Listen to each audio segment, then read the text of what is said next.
അപ്പോ എന്റെ അടുത്തൊരു കിടിലൻ വീഡിയോ ആരംഭിക്കാം. എന്തിന്റെ ആരംഭം? വിട്ടില്ലേ? ആരംഭിച്ചു. ഇനി പറഞ്ഞിട്ടുള്ള കാര്യം നമുക്ക് വേറെല്ലാം പറയാം. ഓക്കെ. അപ്പോ നമ്മൾ ഇന്നത്തെ പരിപാടി എന്തറിയോ? ഒരു പോത്തിനെ നിർത്തി പൊരിക്കാനുള്ള പരിപാടിയാണ്. അതിനാണ് നമ്മൾ ഈ കുഴി എടുത്തുകൊണ്ടിരിക്കുന്നത്. ആ പോത്താണ് ഇന്ദ്രജിത്ത്.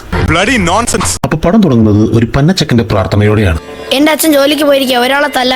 അച്ഛൻ അയാളെ ഭംഗിയായി തല്ലാൻ പറ്റണേ. ഇപ്പോഴത്തെ പിള്ളേര് തല തിരിഞ്ഞ തെണ്ടുകളായിട്ടാണ് ഇവിടെ വളർന്നു വരുന്നത്. അവൻ പറഞ്ഞവന്റെ അച്ഛൻ കൊണ്ടയാണ്. ഭാസ്കരൻ, ചെമ്പരന്തു ഭാസ്കരൻ. ആകാശത്തോടെ പോകുന്ന തല്ല് കുനിയാൻ പറ്റാത്തതുകൊണ്ട് തലകൊണ്ട് വണങ്ങി ഒഴിവാക്കാൻ സാധിക്കുന്നത് കൊണ്ടും ഇടികൊള്ളേണ്ടവർ അത് കൊള്ളുന്നതിനേക്കാൾ മുമ്പ് തെറിച്ചു വീഴാൻ നിൽക്കുന്നത് കൊണ്ടും സ്ഥലത്തെ പ്രധാന ഗുണ്ടയായി തുടർന്നു പോകുന്നു. ബട്ട് പുള്ളി ലെവൽ വിട്ടൊരു കളിയില്ല. കുറെ നാൾ കഴിഞ്ഞ് കണ്ട ഫ്രണ്ടിനോട് പുള്ളി കാഷ്വലായി ചോദിക്കുന്നത്, എന്നിറങ്ങി തറവാട്ടിന്ന്. തറവാട്, ജയില്, ഏത്, എന്ത് ചെയ്യാം? ചട്ടമ്പിയായി ജനിച്ചു പോയില്ലേ? അപ്പൊ ഭാസ്കരൻ ഗുണ്ടാപിരിവിന്റെ ആളാണ്. അതിനെ വെളുപ്പിക്കാൻ അങ്ങേർക്ക് ബാല്യത്തിലെ കഷ്ടപ്പാടിന്റെ അപരാധിച്ച കഥകൾ വാരി എറിയാനുണ്ട്. ഗുണ്ടാപിരിവെന്ന് പറയുമ്പോ ഒരു കാക്ക പോലും പറക്കില്ല. അഥവാ പറക്കണമെന്നുണ്ടെങ്കിൽ ഭാസ്കരന് കിട്ടാനുള്ളത് കിട്ടിയിരിക്കണം. എന്ത് കിട്ടണം? കാക്ക കഷ്ടം. പുള്ളി ഗുണ്ടായതുകൊണ്ട് തന്നെ സ്വന്തം മോനെ വലിയൊരു ഗുണ്ടയാക്കും. എന്നേക്കാൾ വലിയൊരു ഗുണ്ട. നല്ല പുഴുങ്ങിയ തന്ത. സകലരും അവന്റെ പേര് കേട്ടാൽ വിറയ്ക്കും. അവന്റെ പേരാണ് ഭാസി. ഗുണ്ടയാക്കാമെന്ന ഓൾറെഡി പ്ലാനാണ്. അപ്പൊ വല്ല റോക്കി ബായിന്നോ മാർക്കോന്നോ ഒന്നും വേണ്ട. ദശമൂലം ദാമോന്നെങ്കിലും അല്ലേലും ഈ ലോകത്ത് ഏത് ഗുണ്ടക്കേടാ ബുദ്ധിയുള്ളത്? അങ്ങനെ ബാസി പറഞ്ഞ ചങ്കൂറ്റം ബാസി എന്ന ഗുണ്ടയാകും. അവനാണേൽ തന്തേക്കാൾ മോശം. അവന്റെ കൂടെ നടക്കുന്ന ടീംസ് അവരെ തന്നെ വിളിക്കണത് സൈന്യം. ചങ്കൂറ്റം ഭാസിയുടെ സൈന്യം. ചങ്കൂറ്റം ഭാസിയുടെ സൈന്യം. ആ സൈന്യത്തിൽ പ്രധാനിയാണ് നമ്മുടെ മോളിവുഡിന്റെ ആർകെ. സോറി, ആള് മാറിപ്പോയി. മോളിവുഡിന്റെ ആർകെ. ഇപ്പോൾ നിങ്ങൾ കണ്ടുകൊണ്ടിരിക്കുന്നത് കാമവെറിയോടെയോ റൊമാൻറ്റിക് ആയോ ഒരു സ്ത്രീ എന്നുകുന്ന വില്ലനെയല്ല. പുള്ളി കണ്ടുകൊണ്ടിരിക്കുന്നത് ബാസിയുടെ ഇടിയാണ്. അപ്പൊ ഇടി എന്തിനാണെന്ന് വെച്ചാൽ അവിടെ ഒരു ക്വാറിയുണ്ട്. അതിൽ ഏലത്തിന് പിടിച്ചവൻ ബാസിക്ക് കപ്പം കൊടുക്കണം. ഇല്ലെങ്കിൽ അവനെ പിടിച്ച് ബാസി ഇടിക്കും. പക്ഷെ ഈ യൂണിവേഴ്സിന് ഒരു പ്രത്യേക തരം വെളുപ്പിക്കലാണ്. അതായത് പാരമ്പര്യമായി നടക്കുന്ന ഒരു കാര്യം മുടക്കം വരാതെ ഭയഭക്തി ബഹുമാനത്തോടെ തുടരുന്നതിൽ എന്താ ഇത്ര തെറ്റ്? എടോ മക്കുണ, ഗുണ്ടായി സാധനോടോ തനിക്കൊക്കെ പാരമ്പര്യമായി ഭയഭക്തി ബഹുമാനത്തോടെ കൊണ്ടു നടക്കേണ്ട ഐറ്റം. അതിനിടയിലാണ് പുതിയ ഇൻസ്പെക്ടർ ചാർജ് എടുക്കുന്നത്. അങ്ങേര് വന്ന ഉടനെ ഇവൻ ആരാണെന്ന് ഇവര് തന്നെ അറിയില്ലേ. കുഞ്ഞാണോ ഇത്? അതിന്റെ ഇടയിൽ ഐറ്റം സോങ് ഉണ്ട്, അതൊക്കെ. പക്ഷെ അതിന്റെ ഇടയിൽ ഗാന്ധിജി. അപ്പൊ ബാസി പിരിവ് നടത്തുമ്പോ ഒരുത്തും വന്ന് പറയും കച്ചവടം കുറവാണ്, ക്യാഷ് കുറവേ ഉള്ളൂ. അപ്പൊ സാധാരണ പിശുക്കന്മാരെ കുറിച്ചൊക്കെ നമ്മൾ പറയാറ് അറുത്ത് കൈക്ക് ഉപ്പ് തേക്കാത്തവൻ എന്നൊക്കെയല്ലേ. ബട്ട് നമ്മുടെ ചെമ്പരന്ത് ഭാസ്കരന്റെ റേഞ്ച് വേറെയാ. ബൈ ദ വേ, നിങ്ങളുടെ സ്വന്തം റിസ്കിൽ ഇത് കേട്ടുകൊള്ളുക. കഞ്ഞികളാടാ അരിപ്പ വെച്ച് തൂറുന്ന പാർട്ടികള് 50 പൈസ പോയ നക്കി എടുക്കും. ഈ വായുണ്ടല്ലോ അങ്ങനെ ഭക്ഷണം കഴിക്കുന്നത്. Too bad country people. അങ്ങനെ ഇരിക്കുകയാണ് നമ്മുടെ പ്രാരാബ്ധം സ്റ്റാറിന്റെ വരവ്. ഞാൻ മുസ്തഫ, സയ്യിദ് മുസ്തഫ. ഇതിനും പുള്ളിപ്പിച്ച തന്നെ. ബട്ട് ഡയറക്ടർക്ക് കഥ മുന്നോട്ട് കൊണ്ടുപോകണമെങ്കിൽ പുള്ളി ആ ക്വാറിൽ ഏലം പിടിച്ചേ പറ്റൂ. അങ്ങനെ അത് പിടിക്കും. എങ്ങനെയാണോ എന്ത്. ബാസി ആണെങ്കിൽ അടിക്കിറങ്ങും മുമ്പ് കോയിൻ ടോസ്റ്റ് ചെയ്യും. ടെയിൽ വീണാൽ എന്ത് സംഭവിക്കും? നിങ്ങൾ പോയാ മതി. അതെ, അതിൽ ബിനീഷ് കോടിയേരിയുടെ ക്യാരക്ടർ. ഈ വെണ്ണ പോലുള്ള ബാഡി വെറുതെ കേട് വരുത്തണോ അനിയ? പറയുന്നത് അനുസരിച്ചാ നിനക്ക് കൊള്ളാം.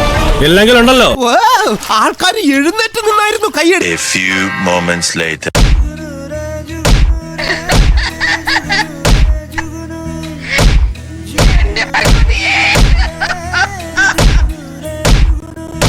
അവന്മാര് ഇടികൊണ്ട് റൊട്ടിയായി വരുമ്പോ ബാസി ഇറങ്ങും. ആലോചിക്കാൻ ഒരു ദിവസം സമയം തരും. അതിനുള്ളിൽ എനിക്ക് കിട്ടാനുള്ളത് കിട്ടിയിരിക്കണം. ഒക്കെ പറഞ്ഞിട്ട് പിറ്റേ ദിവസം പുള്ളി പോയിട്ട് നീ എനിക്ക് കപ്പം തരണ്ട. നാട്ടുകാർ ചോദിച്ചാൽ തന്നു ഞാൻ പറയും. അങ്ങനെ പറയാവൂ നീയും. അപ്പൊ കാര്യം എന്താന്ന് വെച്ചാൽ ബാസി ഒരിക്കലും ഏറ്റെടുത്ത കൊട്ടേഷനിൽ അറിയാണ്ട് ഒരുത്തനെ കൊല്ലും. അതിന് പോലീസ് അറസ്റ്റ് ചെയ്ത് ശിക്ഷിച്ചതോ ഒന്നും അറിയാത്ത മുസ്തഫയെ. ഈ നിസ്സാര കുറ്റത്തിനാണ് മുസ്തഫ കലിപ്പായി വന്നേക്കണം. ഈ മുസ്തഫയാണെങ്കിൽ നമ്മുടെ ഇടയിലൊക്കെ കാണും വലിയ കഴിവൊന്നില്ലെങ്കിലും എന്തോ സംഭവമാണെന്ന് കരുതി എന്തൊക്കെയോ കാട്ടിക്കൂട്ടുന്ന ഒരുത്തൻ. മുസ്തഫ ബാസിയെ വെല്ലുവിളിക്കും. ബാസി ഇറങ്ങി വരും, അടിക്കും, വീട്ടിൽ കയറ്റി വാതിലടച്ചടിക്കും. Few moments later. പുള്ളി വിയർത്ത് കുളിച്ചിറങ്ങി വരും. മുസ്തഫ ചത്തേ. അത് പിന്നെ അടിക്കിടയിൽ എന്തെങ്കിലും സംഭവിച്ചതാവും. അങ്ങനെ ചിന്തിക്കാൻ പോലും പാടില്ല. അതിന്റെ പേരിൽ ബാസി അറസ്റ്റിലായി. വർഷങ്ങൾക്ക് ശേഷം എഴുതി കാണിച്ചു നോക്കുമ്പോ ബാസി ഇല്ലാത്ത നാട് ആകെ മാറിയിരുന്നു. അപ്പൊ ഏതോ ഒരു വധക്കേസിൽ പുറത്തിറങ്ങിയ മുത്തു തനിക്കെതിരെ സാക്ഷി പറഞ്ഞ പെണ്ണിനെ കൊല്ലാൻ പോകും. അപ്പൊ പ്രതിയെ പിടിക്കാൻ പോയ പോലീസ് ആ വീട്ടിലെത്തിയാൽ സാധാരണ എന്തു പറയും? എന്റെ കണ്ണു വിട്ട് ചൊരുത്തരി ഇതുവരെ രക്ഷപ്പെട്ടിട്ടില്ല എന്നൊക്കെ പറയേണ്ടടുത്ത് പുള്ളി ഇവിടെ നിൽക്കായിരുന്നോ? എവിടെയൊക്കെ തെരഞ്ഞു ഞാൻ. അപ്പൊ അതിനിടയിൽ സംഭവിച്ച കാര്യങ്ങൾ ആർകെ ബാസിയുടെ പെങ്ങളെ കിട്ടി. പുള്ളി റിച്ച് എന്ന് പറഞ്ഞ പുള്ളിയിൽ നിന്നും കടം വാങ്ങാത്ത ഒരാൾ പോലും ആ നാട്ടിലില്ല. അമിതമായ തള്ളൽ മൂലം ചെമ്പരന്ത് ഭാസ്കരൻ പടമായി. അപ്പൊ ആർക്കെയാണ് ഇപ്പോൾ അവിടുത്തെ മെയിൻ കൊണ്ട്. മുത്തു ആർക്കയുടെ ആളായതുകൊണ്ട് ആർക്കെ ആ പോലീസുകാരുടെ കൈവട്ടൻ ബാബേട്ടന് ഓർഡർ കൊടുക്കും. ബാബേട്ടൻ അത് വെട്ടിക്കൊണ്ടുവരും. ലളിതമായി പറഞ്ഞാൽ ബാസി ഇല്ലാത്തതുകൊണ്ട് ആ നാടാകെ ശോകമായി. അപ്പൊ പിന്നെ പറയണ്ടല്ലോ, ആര് വരും? ബാസിയാണെങ്കിൽ ഇനി ഡീസന്റ് ആവാനുള്ള പ്ലാനിലാണ്. പുള്ളി അങ്ങനെ ചെയ്ത് ഇനി പരിഹാരം മുസ്തഫയുടെ വീട്ടുകാരെ കാണാൻ പോകും. മുസ്തഫയുടെ പെങ്ങൾ ഷാഹിനയാണ് നമ്മുടെ മിനിസ്റ്റർ ഫാൻ ആണെന്ന് തോന്നുന്നു. ബട്ട് പുള്ളി ഡീസന്റ് ആയതുകൊണ്ട് അവൾ ഇത്രയൊക്കെ പറഞ്ഞിട്ട് രാത്രി FB-യിൽ വന്ന് ഷാഹിന ഷഷ്കയാണ്, ഷാഹിനയ്ക്ക് ഭയങ്കര ജാഡയാണ് എന്നൊന്നും പറഞ്ഞ് പോസ്റ്റ് ഇട്ടില്ല. പുള്ളി ഷാഹിനെ സ്വന്തം പെങ്ങളെ പോലെ കണ്ട് അവളുടെ കല്യാണം നടത്താനായിട്ട് ക്യാഷ് സെറ്റാക്കി കൊടുക്കാം, ഷാഹിന ഇത് അറിയേണ്ടെന്ന് ബ്രോക്കറോട് കാര്യം പറഞ്ഞേൽപ്പിക്കും. ഈ പാവ നായകന്മാരുടെ ബുദ്ധിമുട്ടൊന്നും മനസ്സിലാക്കാത്തത്. സോ ബാസി ഇപ്പൊ നല്ലവനാവാൻ തീരുമാനിച്ചല്ലോ.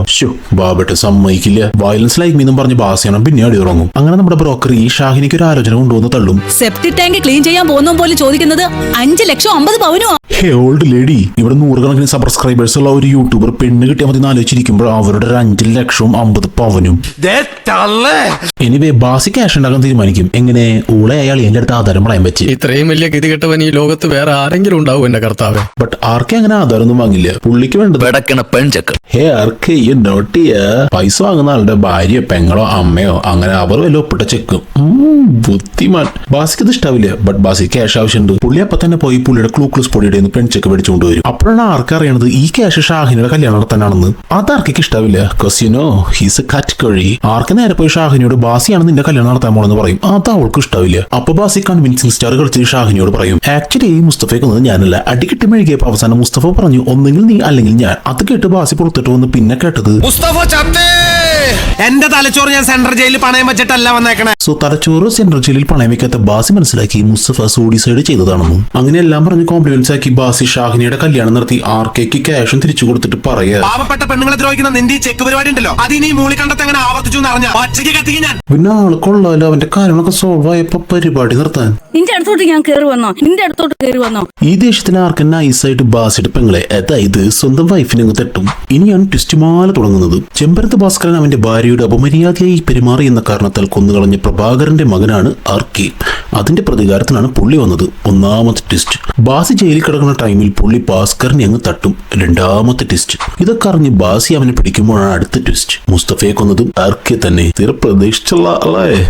ഈ മുസ്തഫയുടെ മരണം എന്റെ പൊന്നു നോളന്റെ വരെ കിളി പറഞ്ഞു പോകും. നാട്ടുകാർ വിചാരിച്ച് മുസ്തഫയെ ബാസി കൊന്നത്, ബാസി വിചാരിച്ച് മുസ്തഫ സ്വയം ചത്തുന്നത്. എന്നിട്ട് അതറിഞ്ഞിട്ട് ശിക്ഷ വാങ്ങി. ബട്ട് ശരിക്കും കൊന്നത് ദ റിയൽ ഗോഡ് ആർക്കെ.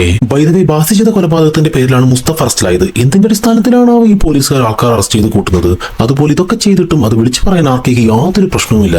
ഇത് വേറെ ഏതോ യൂണിവേഴ്സ് ആണല്ലോ. അങ്ങനെ അളിയമ്മർ വായുവിൽ കറങ്ങി വായുവിൽ നിന്ന് തല്ലുകൂടി ആർക്കെ ഡെഡ് ആവും. ബാസി നേരെ പോലീസിന്റെ അടുത്ത് നിന്ന് എന്നെ അറസ്റ്റ് ചെയ്യൂ പറയുമ്പോ ഇത് യൂണിവേഴ്സ് വേറെയാ. ഇവിടെ ഒന്നും നടന്നിട്ട് ഇവിടെ നടന്നൊന്നും ഞങ്ങൾ കണ്ടിട്ടില്ല. ഇതൊക്കെയാണ് നാട്ടുകാർ. ഇവിടെ കുറഞ്ഞുണ്ട്. നമ്മൾ എന്ത് ചെയ്യാന്ന് നോക്കിയിരിക്കുക. അതൊക്കെ പാടി നടക്കാൻ. Installment fellowship. ബി ലൈക്ക് ബാസിയുടെ നാട്ടുകാർ.